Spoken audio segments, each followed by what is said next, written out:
नमो तस्सा भगवतो अरहतो सम्मा संबुद्धस्सा। बुद्ध और उनका धम्म बाबा साहेब डॉक्टर अम्बेडकर द्वारा रचित कालजयी पुस्तकों के इस रचना संसार में आपका स्वागत है। आप जानते हैं कि इस समय हमने बाबा साहेब डॉक्टर अम्बेडकर द्वारा मूल रूप से अंग्रेजी में रचित ग्रंथ बुद्ध एंड हिज धम्मा, इसका ये हिंदी अनुवाद आप तक पहुंचाने का काम शुरू किया है। और इसी कड़ी में हम आपको याद दिलाते हैं हर बार कि ये पुस्तक जो है ये अनुवाद भदंत डॉक्टर आनंद कौशल्यायन जी का है। फिर भी हमारे कई मित्र ये पूछ ही बैठते हैं कि भाई ये आप कहाँ से पढ़ रहे हैं। तो ये बुद्ध और उनका धम्म भदंत डॉक्टर आनंद कौशल्यायन जी का ये हिंदी अनुवाद बुद्ध एंड हिज धम्मा का, और ये पुस्तक बाबा साहेब डॉक्टर अम्बेडकर ने लिखा है और ये पुस्तक सब तरफ उपलब्ध है। तो इसी पुस्तक को आप तक पहुंचा रहे हैं। आइए इस कड़ी में आगे बढ़ने से पहले आपको बता देते हैं कि पिछले कड़ी में हमने ये देखा कि कपिलवस्तु से तथागत बुद्ध और भिक्षु संघ लौट रहा है। अब उसकी कपिलवस्तु से जो भेंट थी वो भेंट उसकी पूर्ण हो गई और भिक्षु संघ और तथागत अब कपिलवस्तु से लौट रहा है। राजा शुद्धोधन के मन में यह सवाल आया कि भाई अब क्या करें। उन्होंने कोशिश करनी चाहिए कि एक अंतिम प्रयास किया जाए कि अपने पुत्र को महल में ही रोक लिया जाए, घर पर ही रोक लिया जाए। अब तो उसका जो उद्देश्य था बुद्धत्व प्राप्ति का वो भी पूरा हो गया। अब तो शाक्य कोलियों का युद्ध भी नहीं हो रहा है, उससे भी शाक्य और कोलिय सब उभर गए हैं। तो क्यों ना ये कोशिश की जाए। उन्होंने अपने मंत्री, अपने दरबारी इनको भेजा। राजपुरोहित भी उनके साथ गए और राजपुरोहित ने तथागत बुद्ध के सामने कई तर्क उपस्थित किए कि उन्होंने घर पर क्यों रुकना चाहिए। और फिर उसके बाद उन्होंने ये भी कहा कि ये जो आपका कार्य है ज्ञान का और उसके अनुसंधान का और उसकी तपस्या का, ये सारा कार्य जो है, ये जो मॉरलिटी की प्रैक्टिस है, ये तो घर पर भी रहकर हो सकती है। इसके लिए साधु बनने की क्या ज़रूरत है, इसलिए साधु संत बनकर बाहर निकलने की क्या ज़रूरत है। बहुत सारे तर्क उनके सामने रखने के बाद फिर तथागत ने राजपुरोहित को जो उत्तर दिया वो उत्तर इस कड़ी में। यह शीर्षक बाबा साहेब ने लिखा है भगवान बुद्ध का उत्तर। ये आपको याद दिला दे कि यह द्वितीय कांड का चौथा भाग है और इसका ये 5वां अध्याय। बाबा साहेब लिखते हैं, तथागत बुद्ध के हवाले से जो उत्तर तथागत बुद्ध ने दिए हैं। तथागत बुद्ध कहते हैं कि मेरे प्रति राजा का जो वात्सल्य भाव है उससे मैं सुपरिचित हूं, विशेष रूप से वह जो उसने मेरे प्रति दर्शाया है। लेकिन यह सब होते हुए भी क्योंकि मैं संसार के दुखमय रूप से भी सुपरिचित हूं, इसलिए मैं अपने संबंधियों का त्याग करने के लिए मजबूर हूं। तथागत कहते हैं कि भाई इसमें तो कोई दो मत नहीं है और वो मैंने देखा भी है, मैं उससे परिचित हूं और सुपरिचित हूं कि राजा का मेरे प्रति वात्सल्य का भाव है। इससे मैं सुपरिचित हूं और उसी के कारण उन्होंने आपको मुझ तक पहुंचाया है। लेकिन मैं इस बात से भी सुपरिचित हूं कि ये जो संसार है, इसका ये जो दुखमय रूप है, इस दुखमय रूप से भी मैं परिचित हूं और इसलिए मैं अपने सगे संबंधियों के साथ नहीं रह पाऊंगा, उनका त्याग करने के लिए मजबूर हूं। ये तथागत बुद्ध के शब्द हैं। तथागत बुद्ध कहते हैं कि मैं अपने सगे संबंधियों का त्याग करने के लिए मजबूर हूं क्योंकि मैं संसार का दुखमय रूप इससे सुपरिचित हूं। फिर वे आगे कहते हैं, यदि संसार में प्रियजनों से ये अनिवार्य वियोग ना होता तो कौन है जो अपने प्रियजनों के साथ ही न रहता। लेकिन एक बार होने पर भी ये वियोग फिर दोबारा होकर रहेगा, इसलिए मैं अपने प्रिय पिता को छोड़कर जा रहा हूं। तथागत कहते हैं कि इस संसार में वियोग तो होना ही है एक दूसरे का, एक दूसरे से। इसकी कोई सुविधा नहीं, कोई व्यवस्था नहीं, इसका कोई विकल्प नहीं कि एक दूसरे का वियोग ना हो। तो वियोग अनिवार्य है। अगर ऐसा नहीं होता तो मैं अपने पिता के पास रह जाता, लेकिन ऐसा तो है नहीं, इसलिए मुझे अपने पिता को छोड़कर जाना ही होगा, और इसलिए मैं अपने प्रिय पिता को छोड़कर जा रहा हूं। तथागत कहते हैं एक बार होने पर भी ये वियोग फिर दोबारा होकर रहेगा। फिर दोबारा होकर रहेगा का मतलब कि इस वक्त मैं अपना सन्यासी जीवन छोड़कर अपने पिता के पास रुक भी जाऊं, तब भी मृत्यु के साथ ये वियोग अनिवार्य रूप से होगा ही, चाहे उनकी मृत्यु हो चाहे मेरी, लेकिन ये वियोग निश्चित है।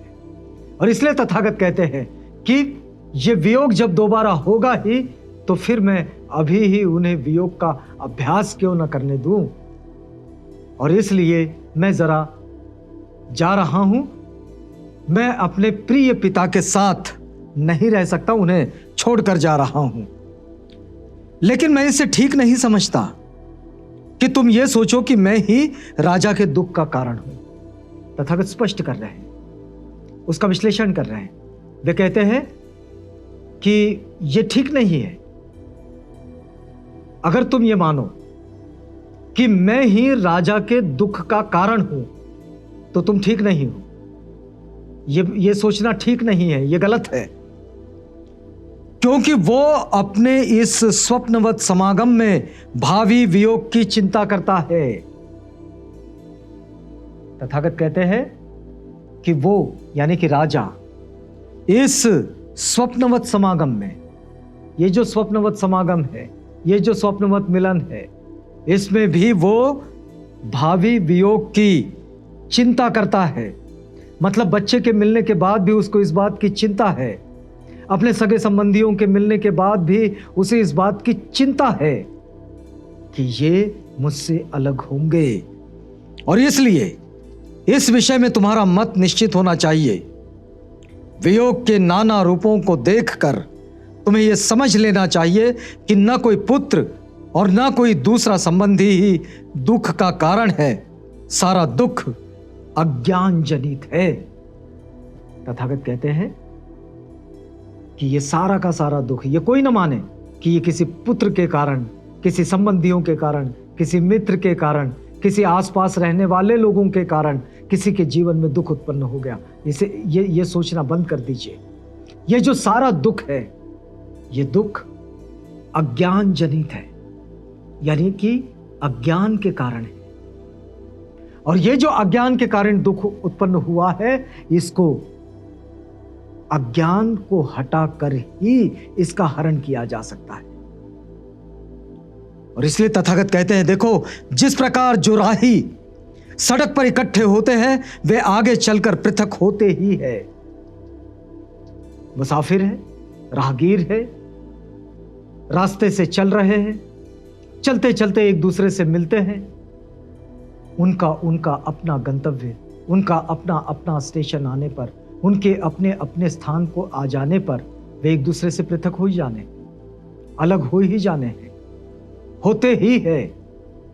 तो इसलिए इस पर सोचने की जरूरत नहीं है। इसी प्रकार जब आज या कल सभी का परस्पर वियोग अनिवार्य है, तो कोई भी बुद्धिमान आदमी किसी भी स्वजन से पृथक होने पर दुखी क्यों होगा? तथागत का सवाल है, बड़ा सामान्य सा सवाल है। तथागत कहते हैं कि जब मृत्यु ये अनिवार्य रूप से हम सबको अलग कर ही देती है, आज हम अलग हो चाहे ना हो तब भी, तो फिर आज किसी के अलग हो जाने पर दुख क्यों होगा?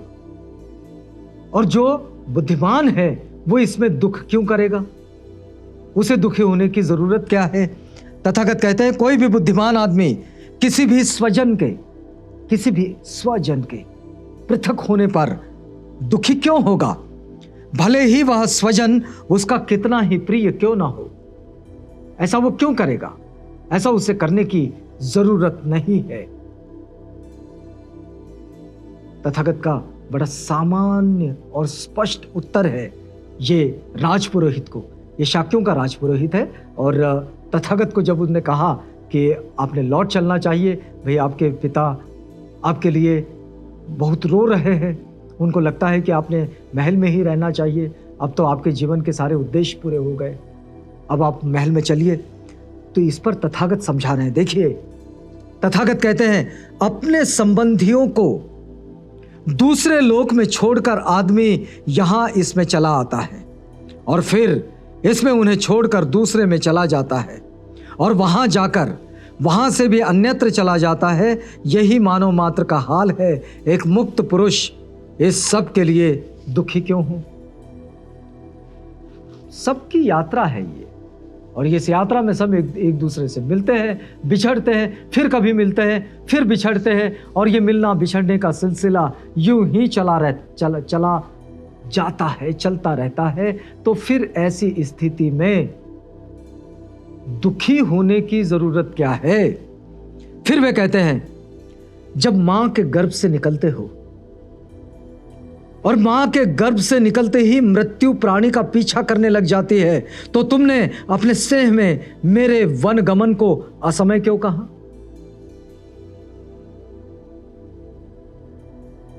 तथागत पूछते हैं राजपुरोहित से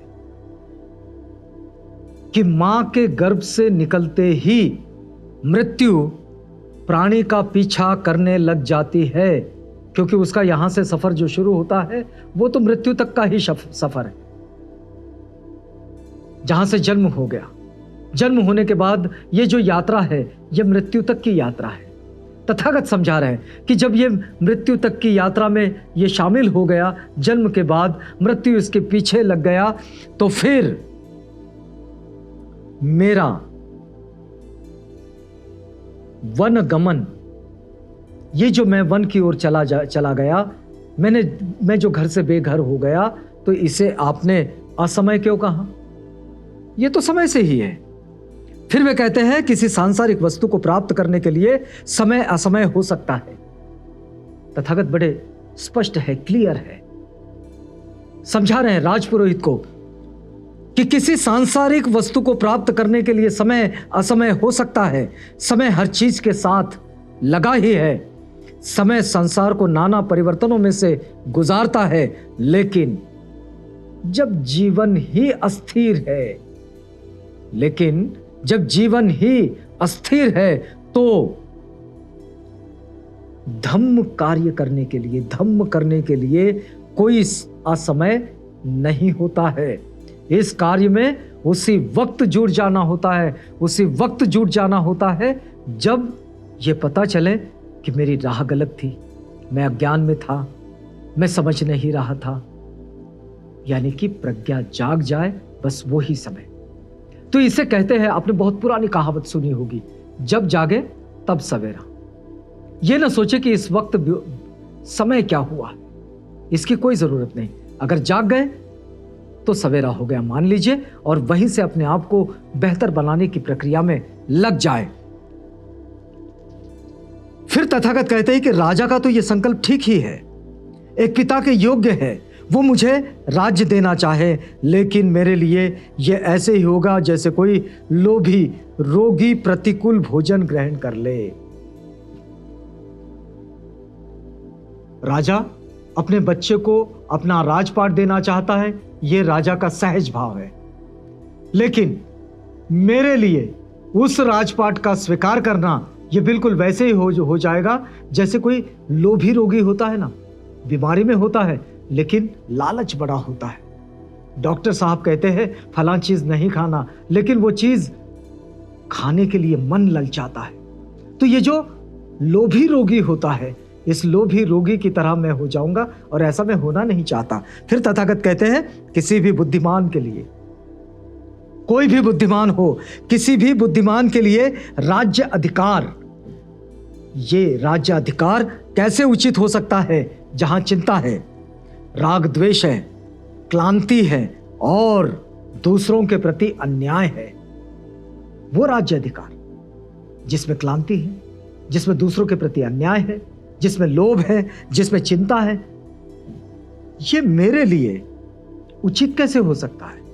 फिर वो कहते हैं सोने का महल तो मुझे लगता है जैसे उसमें आग लगी हो। तथागत कहते हैं सोने का जो महल होता है मुझे ऐसा लगता है कि उसमें, मुझे ये लगता है कि उसमें आग लगी हो जैसे, और अच्छे से अच्छे भोजन भी मुझे विष जैसे प्रतीत होते हैं, और कमल के फूल से आच्छादित शैया पर ऐसे लगता है जैसे मगरमच्छ पर लेट रहा हूं। तो मुझे इन सब खुशियों का लालच देने की जरूरत नहीं है।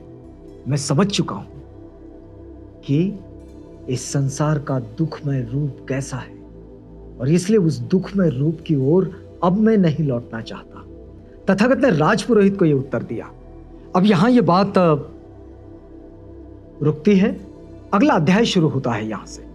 अगले अध्याय से आपको जोड़ेंगे अगली कड़ी में। तब तक के लिए हमें इजाजत दीजिएगा।